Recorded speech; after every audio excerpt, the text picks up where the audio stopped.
Genesis 1 has been the subject of countless debates. How are we meant to interpret this passage? We want to pay attention to the passage's structure. The ESV Study Bible presents this helpful chart. We see that days 1, 2, and 3 correspond to days 4, 5, and 6. In days 1, 2, and 3, God forms the spaces of his creation, and in days 4, 5, and 6, he fills those spaces. On day 1, God creates the light and separates it from darkness. And then on day 4, he creates the heavenly bodies that give light. On day 2, he creates the sky and the sea. And then on day 5, he creates the animals that occupy the sky and the sea. On day 3, he creates the fertile land. And then on day 6, he creates land animals and human beings. We also notice several repeating themes across these days. Each act of creation is launched by God speaking, and God said. And each day ends with the refrain, and there was evening and there was morning. After God speaks and creates, the text repeatedly states, and it was so. During the days of creation, we see God naming his creation. When God creates the birds and the sea creatures,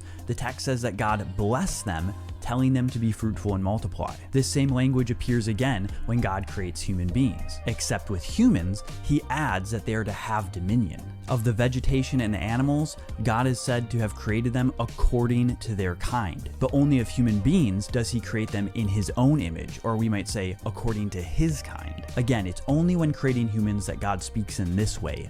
Let us make man in our own image. And then of course we get the repeated statement, after God creates, he assesses his creation and calls it good. But only after creating humanity does he say it was very good. As each day of creation goes on, we see more ink spilled. The text is shaped to point us to the apex of creation, which is God creating humans in his own image. Finally, on the seventh day, we see the language of blessing again, but this time it's setting aside the seventh day as sacred. I discuss these things more in depth on What in the Word with Vern Poythress. Follow along for more about in-depth Bible study.